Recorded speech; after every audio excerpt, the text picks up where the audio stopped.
You're listening to The Purple Mystic, a podcast for the modern witch, with your host, Natalie Sedgwick.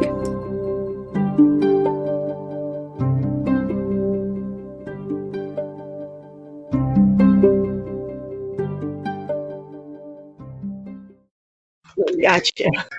Yeah. Welcome back to the Purple Mystic podcast for the modern witch. Today I have the joy again of talking with Starr and Ravenhawk, who is doing some work, and I am baking cookies and fielding calls in the meantime. But this is real life, folks, so here's what you get. This man obviously does not understand I am in a session and I will call you back because he keeps calling and calling and calling. He's one of those kind of overbearing dads that doesn't understand how things work, you know. No, he understands. He just doesn't care. Right, exactly. I told him, look, I'm sorry, something has come up. I'll have to call you back in a bit. So I'm going to have to call him back in a bit, but I turned the volume down, so hopefully we won't hear it again. All right. So anyhow, what that I wanted to talk about was Witchfest. Witchfest was totally different this year. How did that work out for you guys doing it online? What was that like compared to when it's in New York and fabulous? Well, I did miss the in-person and everybody and all of that, but I think by then we were also kind of traumatized by what was the pandemic, that I didn't want to meet anyone in person, honestly. You know, so it was nice. Don't breathe in my direction. Huh? Yeah. It's like, don't look at me, don't cough on me, don't breathe in my direction. Girl, exactly. So it's just like, I'm autoimmune, so I'm just like, look, I am not willing to put myself or my staff or any of the people who doing this, and even our presenters were like, Starr, we don't want to be there in person. I said, that's okay. We're not in person this year. We're online. They're like, oh, great. We thought we would have to cancel on you, because they were all, you know, afraid. Exactly. So everybody was very happy to hear that we went online. We did have some little, you know, things that we did not expect, because it was our first time doing it online. Right. So we live and learn kind of thing, you know. That kind of thing, right? Yeah, you know. And we kind of learned that there's a lot of different things online, and so that next year it's kind of made me realize that I want to do it online for people, because there were so many people around the world that were like, thank you for finally, we want to come to this, but we never could afford to come, and finally we could, you know. So to them, it was like it saved them a plane trip that would cost, I don't know how much money it would cost them, that kind of a thing. And here they are, you know, hundreds to thousands for sure. Yeah, exactly. And then hotels and all of that. So to a lot of people, it was a welcome thing. To some people, they were saying that they would be traumatized by being on video, and they would not be able to do it. So some backed out. But in general, all in all, most people, you know, about 90% of the people said that they're willing to do this online. And so we gave it a try. And to me, it opened us up to the world, you know.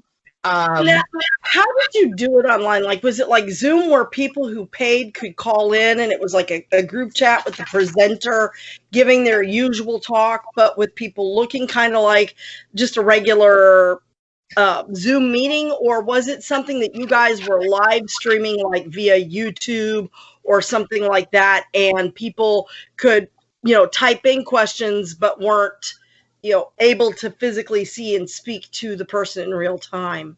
Okay, you mentioned many things in there. What we were, I think we were the middle ground. We were live streaming on Zoom, and everyone that paid got a password, and they were able to come in via that and see everything live and be able to conversate with we even had Q&A with people. They could talk to the presenter and things like that. We had moderators, because then we would keep it on mute until someone wanted to ask a question at the end or something like that. But it was live streaming, so everyone saw the person, and the person, I prefer it that way too. And I could see, I was one of the presenters too, and you could see all the people that were there. as long as they had their video on. And then you could see if you're engaging them in the way that they would have done in person. And I thought that was kind of cool. I like Zoom a lot in that way. And there was chat rooms and everything that you can use. So it was a combination of a few things that you mentioned. One of the things that you mentioned near the end was more like crowdcast, where, or I guess YouTube as well, where they see you, they can chat, but they can't. You can't see them. It's like to me that's so blind. I can't see who, and I'm just pretending I'm having people there and talking to them. I need to see. I'm the kind of person that, and also we wanted to make it the kind of experience where it's almost as if you're right with each other. You can still see and be there, except you can't touch each other. So that's the experience we wanted to have everyone to have. So we wanted to make it where literally we're live streaming to you into your living room or wherever you are watching us on your television screen or however. And then we ended up putting it on YouTube for people who, for the next 4 days, which that was a bit of a hiccup there too. But, outside of that, that was the experience we wanted, that you can, both the presenter as well as the people in the audience can feel as if they're right front and center with the persons, and that they are experiencing it, even though they're not physically there, they can't touch, but they can have that conversation, they can have a Q&A and all of that. So I think that's more of an experience than just having a chat room and you saying things there. You know what I mean? Yeah, I definitely see where you're going. And I think it's kind of neat because it does open it up to people like myself. I run, 2 businesses here in Texas, but my husband wasn't working, so it wasn't like I could afford to just hop on a plane and fly to New York, as much as I would love to go to New York. Right. Once. It is expensive to travel even within the United States. So people coming from outside of the United States, I'm sure, it's very cost prohibitive to participate. But it is sad that you guys weren't able to do the big, beautiful parade that you do. That's so much fun to see the pictures from, and that kind of thing. Right. So we did a different type of parade. We pre-recorded a 1-minute session from witches from around the world. See, now that opened up that parade part from people from all over the world. So you got to hear for 1 minute why they were proud of what they're part of the craft that they, whatever they're doing, what their tradition, whatever it is, from around the world. And you saw people that looked or practiced things from you from around the world, and not just the people from New York, kind of a thing. That is really, really neat. It opened it up. I think this year, because of the way it was done, it opened it up to a different audience. Yeah, for sure, and definitely opened it up participation-wise for a lot of other people. Yeah. Now, let me ask you this one. I don't think you and I have ever talked about this. Are you a solitary practitioner, or are you part of a coven there in New York? Oh, no. I'm a solitary in that way. But then again, that's my belief system, that everyone's a solitary, even if they're part of a coven or whatever, unless all they do is practice with the coven and not by themselves. Right. Which makes no sense to me, in my opinion. At some point, you're at home doing your own thing. Bloody hell, you're a solitary witch, hon. You can say it whatever way you want, but that's just the way I see it. But then that's just me, Right. Now, do you have members that you get together with or used to get together with on a regular basis for? Yeah, with our temple, because we are a legal 501c3 temple, the New York City Wiccan Family Temple, and we are not a coven. We're not any of those things. We are simply a temple, and so we get together for the Sabbats and the Esbats. Okay, so like similar to the Cabot Kent tradition. What do you mean? How they gather, or how they practice? Yeah, right. They're a 501c3, I believe, and they're much the same way. I don't think they consider themselves a coven. They consider themselves the Hermetic Temple, and I know they get together for the Sabbats and that kind of thing. But they have members all over the world. In fact, one of the members lives just a few cities south of me. So I think that's wonderful that you guys. We have members from around the world as well. I think that's fantastic because that Yeah. gives a real sense of community. And that was one of the things that, I felt I was missing as a solitary practitioner primarily. I think you have a lot to gain from learning from other people in a group, but at the same time, like you said, you can't be doing your magic with other people all the time. Right, right. Well, it's not just that. It's just that you become this person that's only a part-time witch. Then you practice only when you're with your coven, or whatever it is. I mean, does that make any sense? I mean, Not it's at either all. because you got to admit, no matter what we say about Christians or Catholics, they practice their craft in whatever way they want to call it. They practice their religion at home Oh, nonstop without even absolutely. being at church.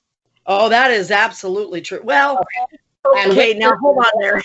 right, yeah, I was a going lot to of say, people say I'm a witch all the time, but then if you ask them when last they even practiced in any way, whether it's just to say hi to the god or goddess or anything, they will tell you, "Oh yeah, I meet with my coven." Or what? Does that make sense? No, it's either you're a part-time witch or you're not. I agree with you, but I do have to tell you I have seen an awful lot of Christians that practice one thing in church and then do completely the opposite at home.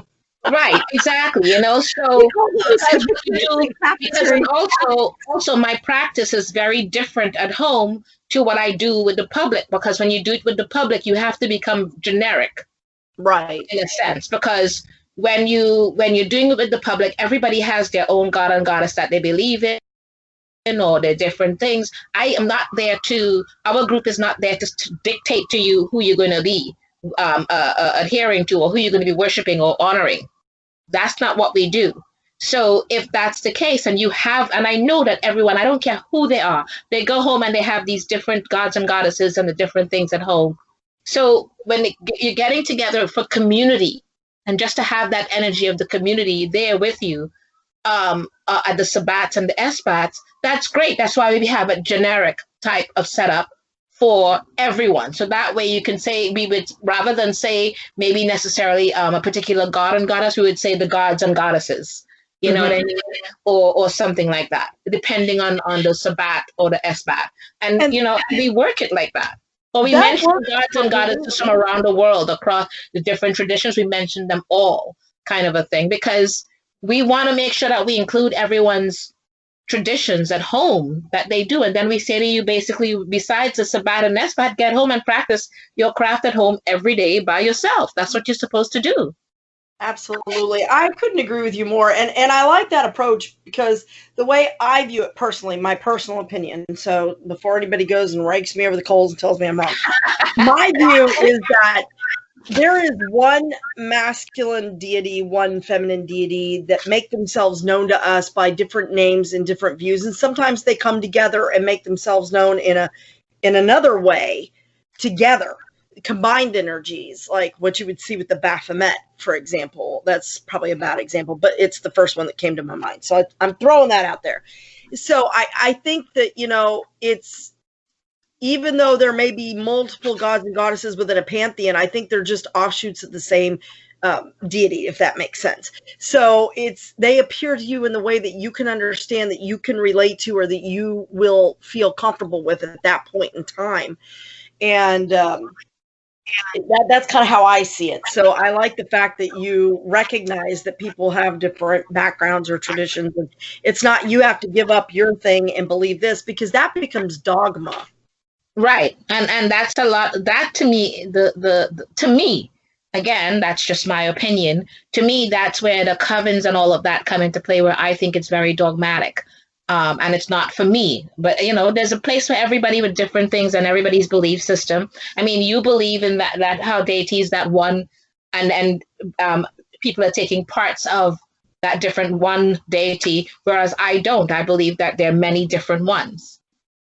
It's our belief systems are all different, and that's the way we're supposed to honor it. The person's private approach to whatever it is, because a lot of that, and again, that part of what I believe is because before Christianity came about, witches or people who practiced before that believed literally in deities being all separate. after Christianity, a lot of people's mindset changed towards that. And that's something I think it depends on the person. And I think a part of that is whatever their beliefs are, it's good for them. Whatever works for people. You know, Right. however they arrive at where they come up with it, that's my belief. I'm very old school. I may not be old, but I'm very old school in the sense of what came before what. And I do a lot of research and theology studies, and that's what I know from before. So I kind of go with, if they believed it from around the world that these were all different gods, then I believe that part too. That's just me. The pre-Christian thing. So I tend to go with that more than anything else. I just think it's wonderful that this is a path that we can have those differences without it causing schisms and splits. One of the things that drew me to the path, besides the fact that I've always been inclined this way, to be frank with you, I've always had abilities. I was always told by every faith, the faith I was raised in, the faith I turned to as I got older, told me that it was bad. It was not a gift. It was, something to hide. Wow. It's not something I could control or manage at the time. So how could something that came naturally to me be bad? That's what I couldn't understand. And that was my problem with, in terms of talking about humanity and sexuality, I find that the craft is a path that's very open and honors that connection, honors that aspect of humanity, whereas a lot of other faiths tell you should hide it or suppress it, or, it's not like we tout going out and being with anybody, but it's not something dirty or shameful or sinful, right? It's a natural part of humanity that, just like any other behavior, needs to be utilized in the right context. And, it needs to be nurtured as well. Exactly. And I think that I like the fact that witchcraft is a path that's a lot more open to that, because I think that, people have spent 2,000 plus years, making it something that parents don't want to talk to kids about. Kids certainly don't want to talk to parents about it. And I've always been fortunate that that's always been my view, is that it's a beautiful part of humanity, and it's magic in and of itself. I've always believed it's sacred. So I treated it that way when I spoke to my children about it. And they have no problem with coming and talking to me about any questions that they have, whereas with me, I wouldn't even speak to my mother about some of the things my kids asked me about.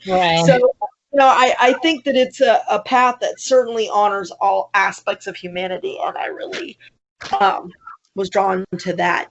Now, were you raised in the craft, or was it something you came to at some point? Oh, no, honey. I came to it, or rather it came to me and knocked on my head, and I had no choice but to come to it, that kind of a thing. And I think that happens to most people. It comes to you in some way and wakes you up and says to you, look at this in your head, and you react to that, and that's how you're usually drawn to it. And that's to us, whatever made us think differently from outside, because I was extremely Christian raised. I was a Catholic raised. I even had communion. Okay. And then my mom went from Catholic to Christianity, and wherever she went, of course, we had to go because we were kids. Right. So, yeah. Yeah, I was raised Church of Christ, and then shortly before I met my husband, I was converting to Catholicism. And I realize now that what it was about Catholicism that drew me to it in the first place, besides the fact that there was a lot more unity within the Catholic Church. They have a magisterium. There wasn't this brother so-and-so thinks that this verse means this, but brother so-and-what thinks it means this. And so they each split off and make their own church. And I remember being like maybe 10 or 11 and asking my mom, who's right? Well, we think brother so-and-so is right. And I said, well, what makes him right and not brother so-and-so? Yeah. And how can you prove that? How can these both be Church of Christ? If you disagree on what it means, then they can't both be right. And my mom was so upset with me. She was like, just shut up. I was always asking questions she couldn't answer, and the Catholic Church does have a magisterium, a learned body that says this is what we believe this means as a body. So they avoided that. However, when you delve deeper into it, because I was working to become an apologist for the Catholic Church, and as I delved deeper and deeper into it, I realized, when we started talking about the Council of Nicaea and the first codification of the Bible, I was like, wait a minute. You mean to tell me that none of this was written down until 350 years after the death of man that supposedly said it? Well, then when you consider political machinations, which books were put in the Bible, which were purposely left out, and why, I said, you know what? I can't accept this. Yep. And that's when I stepped away permanently and answered what had been knocking on my head for years anyhow. Yeah, that's what I mean. Yeah. Mm-hmm. Because you start to question things and they basically tell you, shut up. I remember the priest smacking me across my face for asking about if they have the Bible, why are they using the prayer book? Because they used to have a prayer book long ago. I don't know if they still have it. And I kept persisting and asking over and over, and he got so upset he smacked me. Yep, my mom smacked me a couple of times for being, quote, insolent. When I wasn't insolent, I was a child and I had an honest question. Yeah, and they don't see it like that, though. They don't see you like that. And it scared me. It scared me for asking questions, rather than her saying, you know what, Natalie, that's a great question. I don't know the answer to that, or I'm not sure on how to answer you on that. Why don't we ask brother so-and-so, or, give me a little bit of time and I can tell you the answer. I need to think about how to do that. They did not do that. They responded in anger, which only turned me further away, because I was like, why are you mad at me if all I'm doing is asking a question? Exactly. That's how I felt too. And I realize now it's because I think it called into question her own faith, or she was frustrated with herself that she couldn't answer the question. Because what is the root of anger? Fear or hurt? Right. But also you have to understand, for a lot of our adult parents, they were not coming to this as kids where we'd make them question things. They were coming to it as adults who, if we think about it, they were hurt in some way. Something happened to each of them and they turned to the religion. Right. And in turning to it, they wanted to fix whatever was wrong with them. And they bring us along as kids. They're looking for whatever they're looking for, and it fills that whatever it fills that hole that they have. We are not looking to do that. We are following along, so we are going to question things that they as adults have not thought of asking, because they're not looking for what we're looking at. So it's two different headstones that's coming there together, and we are, with the innocent questions that we're asking, we're thinking, well, I don't get it. You can't answer my question and you're getting upset with me. But to them, it's like, shut up. In other words, shut up. My hole is being filled. I am, whatever it is I searched for, I found it here. So you just shut up and be quiet and get with the program. And that's what they're telling us. This is the only way. Because that was the other thing that bothered me, was that, this is the only way. There is only one way to God. That's through Christ. And I remember asking my mom, well, what about the Jews?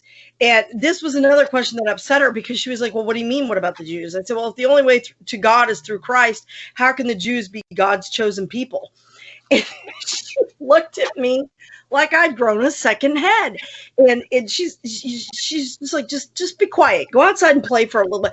I was constantly asking her questions like this. But spirituality, me as a child, was vitally important to me. It's weird how important it was to me even as a child. So the fact that I now feel more connected than ever to my divine, to the deity, to God, to the goddess, to the fact that this is a far more balanced practice. I don't feel that imbalance that I always felt with Christianity. Well, that's because part of it is that there is no dogma already set in, at least you're hoping not.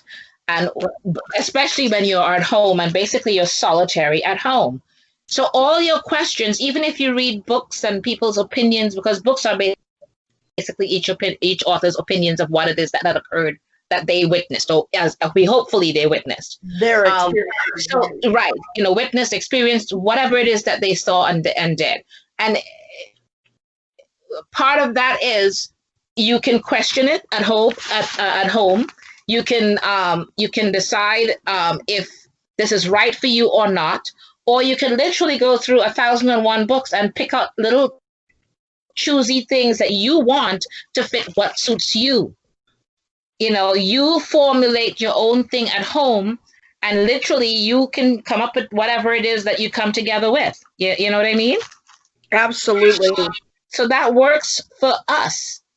And that's the reason we don't have any questions about it, because we're like, even if we question, we go, okay, and you're reasoning it out in your head, and you go, okay, I don't like what that author said in this part or whatever. That doesn't suit me, because to me, in my head, it doesn't make logical sense. So you move on to another part that you like, and you pick and choose till you're kind of putting together, you're cutting and pasting your own tradition in a sense. Now that brings me to another question, because I had a discussion with a musician. I don't want to name other names on there, but he was on the podcast with me earlier, and the topic was lineage, because his opinion is that you have to be lineaged in order to really be full in your practice. And I'm over here as a solitary going, but I'm just going based on what's always been in my heart and what I've always been able to do. I mean, even as a kid, I remember drawing stars with circles around them in the sidewalk, and I had no idea. I'd never even seen that symbol anywhere, and believe me, my mom did not like it. And I didn't understand what the problem with it was, because to me, it was just a star from the heavens that I was encircling, right? I didn't even understand what I was doing, and it worked. And that's what really bothered my mother, was anytime I did anything like that, it would work. Right. And, so I'm thinking to myself, I've always been this way. Whatever coat I felt I had to put on to please whomever I was pleasing at that point in time. And when I was a child, it was, if you lived in my mother's house, you believed what she believed. That's the same thing as my mom. Right. When I became an adult, it was, if you're still living in my house, it's still my rules. You're still going to do what I believe, and you're not going to do anything else. Right. So when I moved out, or, got on my own, and I started looking towards Catholicism, and then I married a Catholic. A part of the reason I married my husband was because he was a Catholic. So he was a cradle Catholic, and I thought he was going to believe what I believed, and we were going to raise our children harmoniously. And boy, did that not happen. Because there were still those nagging doubts in the bottom of my mind. And he had plenty of his own as well, because believe me, that man is more witch than I have ever been. His sense of intuition is unbelievable. And especially when it comes to me or the girls, he is totally connected. So, it was one of those things where, I became Catholic because you still have that nagging fear in the back of your head. Because again, if you don't, believe in Christ, you're going to go to hell. Right. Yeah. But you see, that's the thing. They embed it into almost into our DNA so long and so much that it's the reason why, almost like for a lot of witches, I don't care who they are, it's almost like you need to first de-Christianize or de-Catholize them. Right. You got to deprogram it. It's programming. Like, yes, you gotta, it's not even a programming. I don't even know what it is anymore. It's beyond programming. Complete indoctrination. And the thing is, it's indoctrination that is generational. Like, for example, my husband's mother was raised very staunch Catholic. Her parents were Catholic. Their parents were Catholic. And, as for at least a few generations back. And, being Mexican Catholic, they were very, very devout. I mean, they ate, slept, and breathed it. Believe me, they were in mass, nearly daily communicants, honestly. So my mother-in-law was very much, when my father-in-law divorced her, she did not remarry. She raised these two kids on her own as best she could. And she, in my opinion, was as close to a saint as you will ever meet. Okay. I used to call her Santa Maria. She didn't like that, but that's what I called her anyway, because To me, she was the Holy Mother. I mean, she had no education beyond high school. She raised a headstrong, opinionated, troublemaking teenage boy who was angry and hurt and did not fit in, and a girl who had equal issues on her own with just what she had. If that's not a saint, I don't know what is. A lot of women are like that, unfortunately. And it's not a race thing. It's just for some reason women have been raising kids on their own across the board, whether the father died or the father walked away one day, and it's happened across the board all the time. She's still dealing with all the issues, and when dad comes home, he doesn't want to deal with the issues. Yeah. That's another thing. That's another thing that's kind of sad. There are a lot of parents that are together that the moms are still raising them on their own, generally, when you think about it, because absolutely, like you said, the father comes home and just wants to sit. I want to rest now. Exactly. I've worked all day to keep the roof over your head and feed you, so I have my peace. Exactly. And she's thinking, when do I get my peace? Because I'm dealing with your kids all day and your house and your It definitely, and but it was funny because I was thinking to myself, I'm only being who I've always been, and I haven't been formally taught. I don't feel like I need to be formally taught to be a powerful witch. It's in what I do. At this point, everything I have learned has been so internalized that I do it without even realizing that I'm doing it. The other day we were at the store and somebody was annoying the P-Wallen out of me, and my husband leaned over and he goes, "Do you realize you're casting?" And I said, "Excuse me?" And he goes, "You're over here whispering. And you're saying something about get far away." He goes, "I realize you were casting. Who's annoying you?" And I was like, oh, that's embarrassing. But it just becomes so much a part of who you are. That you just do it. Yeah, exactly. I mean, I was like, I didn't even realize I was saying that out loud. I thought it was in my head. He's like, "Well, I think it might have started out that way, but you're saying it kind of louder now." He goes, "You're not saying it too loud, but I'm definitely hearing it." So I was like, well, okay, but that's the point. I mean, if I don't have to be lineaged to reach that level, I do think that there's some benefit to it, and for some people, that's the way they need to go. I'm gonna say I'm so opposite to that. I don't believe in any of that. That's utter crap. Because if that's the case, the witches of olden, no, because think about it. You have to be logical, and people have to do their research and just don't make up bull crap in this modern day and age. This is all of those things are man-made bull crap. Because just like with the Christian religion, the dogmatic nonsense that a lot of them made up as they went along, it's the same thing witches are doing. And I'm like, I'm listening to you and I'm like, okay, you're not a witch. To be talking about that lineage nonsense is just absolute crap. Because that's kind of how I feel about it, is that, where did it start? How did the first witch gain his or her power if it has to be lineage? Now, exactly. They're saying that the knowledge was traditionally passed down, like a shaman would select someone from the tribe to pass their knowledge to, and they were the only practitioners of that. But that is something, in my opinion, that's different, because that was a cultural thing. Right. I don't think that to be a witch, you must be lineaged. Like I said, I think it has nothing to do with that. They need that, and if that works for you, phenomenal. But personally, me, I don't feel I all of the lineage books that I have read from the time that I stepped off of the Christianity path and said, "This is who I am, and this is what I'm going to be, and this is what I am." I'm going to be myself regardless of what any of you people think of me. And I told my husband the same thing, because at first he thought it was kind of cute. Then he's like, "You're taking this way too far."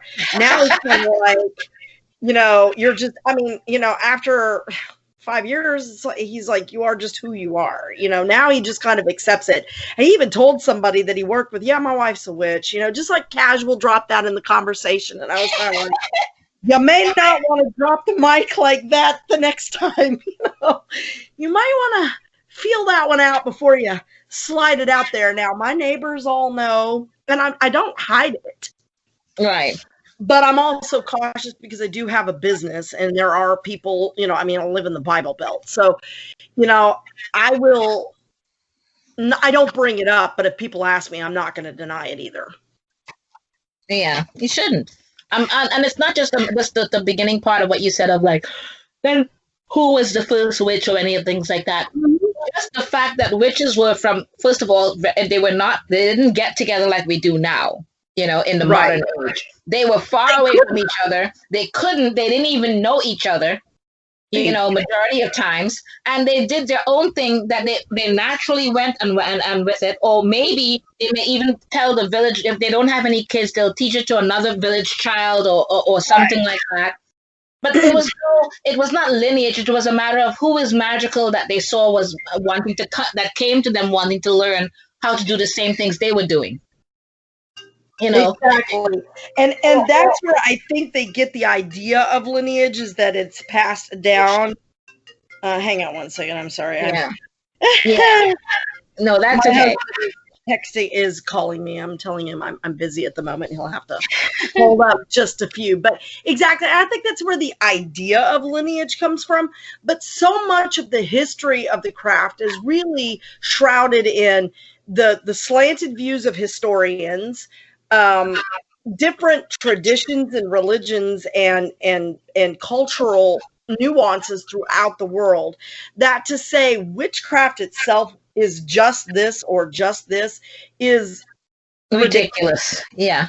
We don't have ridiculous. It's totally ridiculous. Know that, because even the names of some of the herbs were hidden. Like when you talk about eye of newt or baby fat, they referred to other things because these were secrets that were guarded, because if it was also a living.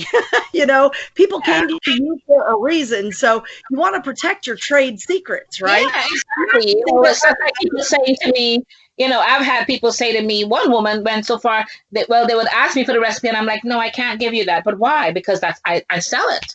This is my trade. This is what I do. You have to come to me to buy it. Otherwise, I'll just be giving away all my secrets for nothing. Exactly. Even when people write their books and they put recipes, it's not their recipe they're giving you personally. They're giving you a recipe that they make up just, because it's quick and easy. Here, you go, 4 ingredients. Majority of us do not put 4 ingredients in our recipes. Exactly. And that's why we do not put 4 and 2 ingredients in our recipes. We have too much like cooks. We go, this might be, and we add things in. And we're not going to tell you. No, we're not. Exactly. It's my secret ingredient. That's why, a lot of people are turning to venues like YouTube, and there are some people on there that I know have been, witches all their lives, that do videos that share some of their quote unquote recipes, but they'll even tell you, this is what I use, but it changes. This is what I use, but it changes. This is what I use, but make up your own because mine changes. And that's why, like, I'm on a collaborative YouTube channel called Witches of the Moon. And I absolutely detest when people choose, because we get together as a group and discuss what topics are we going to talk about this week, this season. And a lot of them are things that people have written in saying, we'd like to know more about this. Now, what I hate is Share a Spell Week. I cannot stand that week because it changes. I mean, what I'm telling them is like, this is just sort of the bones. You got to figure out what you want to put into it. Whatever's calling to you, this is what you're going to do. Please, don't. Modern day witches are people who want to just have that Big Mac fix. They want you to tell them what it is you do, and then they will take that and go and use exactly that and nothing more. It's not going to work for you. And part of it is because your intention in your heart's not in it. Yeah. And then they wonder, well, I did take your spell and it did not work. And they're angry at you and you're like, exactly. Oh my goodness, are you kidding me at this point? Like, look here, let me do a whole video on why your spellcraft didn't work. let me do a whole video on that one. Let's start with, you're not putting your own energies into it. You're trying to take what you think are my energies and put them into your working. That's never going to work. Not only that, how do they know which god or goddess that you worked with? And Exactly. even if you did mention if it was Hermes or something like that, it's like, find your own that resonates with you. You still have to still go find your own. Everything is not, it's not a ready-made fix for everybody in general. That is not witchcraft. Without the backing of the god and goddess, especially, you're not gonna. It's gonna be ineffectual. It's Yeah, gonna be it's not, ineffectual. it's just not, you know, and they don't seem to understand that. And this lineage thing, that I'm bringing it back to that, because I am so right back against to that. doesn't it? Because lineage ties you to a specific god or goddess in most cases. Yeah. And a lot of times that is not the god or goddess that's for you. Right, exactly. It does It's not not. resonate with you. You don't You resonate know, with it's lineage is absolute bullcrap. It's nice to say that you learned from someone, that person educated you physically other than a book, but outside of that, that none of that means bullcrap in your actual craft that you're doing. It does not mean anything outside of to tell anybody that that's your lineage of whatever. I really don't care. And I'm you know, really, you know, I have learned something, just like with my speech pathology. Every person I observed doing therapy, every supervisor I've ever had, I've taken a little something from them, a little something from this person, a Yep. little something from that person, and it all went into my therapy toolbox in my head. I do the same thing Right. with craft. I see Yep. things that I, you know, for people that I trust their work and I know that their work is effective, and I think, you know, that's not a bad idea for a starter. I'm going to take this. I'm going to do this with it. And, you know, Yeah. I'm going to put this in my little trunk. I'm going to remember that. Oh, that herb is good for that. I'm going to remember that. I'm going to put that in my trunk. And I write things down, but that's what your grimoire is for. Yep. Write that stuff down and to count, to journal your own learning. You know, Right. to write down your own recipes. What comes to you? I have woken up in the middle of the night, hopped up out of bed, ticked my husband off because he's a super light sleeper, and he's like, "What are you doing?" And I'm like, "I got to write this down." I've got to go in my grimoire. You know, he's like, "Are you serious right now? It's 3:00 in the morning." I'm like, "Witching hour." Yeah, and not only that, because why? Because majority of times it will haunt you all night long and keep you awake, telling you, write this down, write this down, write this down, and you're like, oh, fine, I'll get up and do it, and you finally get up and do it, and you finally able to sleep. You know, and if I don't write it down, if I go back to sleep, then I won't remember it. It's like the when it's just, it's their split second and then it's gone. If you don't take advantage of it, they're like, okay, you don't want my gift? I'm taking it back. See you later, sucker. And they're gone, and you're like, yep. Why can't I remember it? I don't remember it, or whatever it was, and it's like, gone. Come on. Memory. Come on, dear goddess, give it back to me. And she's like, nope, I offered it to you. You didn't take it. Don't know what to tell you. Sorry. Tough love. That is, you know, but this is what I mean. And so then to hear people say this whole thing about lineage, I find it laughable. So to avoid me fighting with anyone, whether it's Facebook or anywhere, I walk away. I go, yeah, okay, you guys you can marinate in that. You can marinate in that crap you're talking about.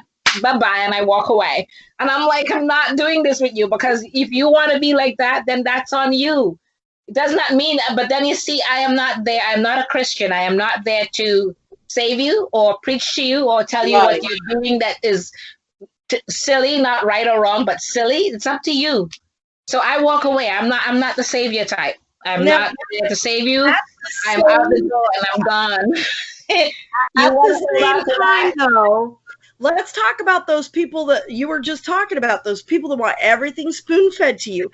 I cannot tell you how many times I have had people message me on Facebook, message me through YouTube, because you used to be able to message me through YouTube, or somehow, you know, find my business line and they'll text me, I have a question. And I'm like, okay, I'll try to answer as best I can. And it's something so unbelievably common and stupid. It's like, did you not look that up on the internet? I mean, seriously, we have a magnificent tool for research at our hands called the internet. Now, not everything on the internet is kosher, but before you ask me a question like, what is chamomile good for? Why don't you just peruse Google and see if a few things pop up? It's easy. They don't need to come to you. They just they want it spoon fed to them, and I don't have that time. They think of us as the quick and easy fix. Just tell me for what, and I'm sitting there going, are you guys kidding me? I watch the question and I walk away because I do not have that time. I am so busy myself. Are you kidding me? And I'm not even gonna go, if I am gonna answer you, I'm not even gonna go to my information and give it to you. I'll Google it and say, here you go, copy and paste. I got it from Google. And I will hand it to you and I go, there you go. It's on Google. That's exactly what I did. I was like, really? So before I have to take my mind and go and Google it for you, I will just ignore your ass. I'm sorry. I will walk away and ignore you because I'm like, what are you, an idiot? We were doing this when we didn't even have the internet or Google. Right. We were doing this before we had that, and we were coming up on our own. You guys have the internet, the magic of the internet and Google, and you're still coming to us? Okay, see, now you need to be bitch slapped. I'm sorry. Now, you know how I figured out what oleander is good for? I think you know where I'm going with this one. I took a top on that. My mom had a big old oleander bush outside of her house tree, beautiful tree. She finally cut it down, but oh man, did I love that plant. Let me tell you. And one day I was like, I wonder what this tastes like. Oh, and how do you let me tell you? Not a wise move, folkies, but that's how you learn. Oleander, not tasty. That's poisonous. Oh my God, I don't even think there's an antidote for that. Yeah. It just took a slight little taste, and I knew it was probably not anything to chomp on. So it's not like I ate the whole thing and ingested it, just an FYI. That is why I am still here. But yeah, I mean, you learn from doing, you learn from experience. And I often tell people, look, if you want to know if something's going to work for you, try it. If it doesn't work, then it didn't work. Again, that's what your grimoire is for you to mark down what worked for you and what didn't. So you can go back later and go, I want to try to redo this, but I'm going to tweak it a little. Let me see what I did the first time. No. Write it down. Yeah. Unfortunately, people don't see it for what it is. They don't see the internet for what it is. They use it the way you should. And then when they do utilize it, sometimes they use it the wrong way. Right. It is what it is. It is, definitely. I honestly don't have the time for that because I am very busy all the time. So I honestly don't have the time for the nonsense. And I definitely feel you there, let me tell you.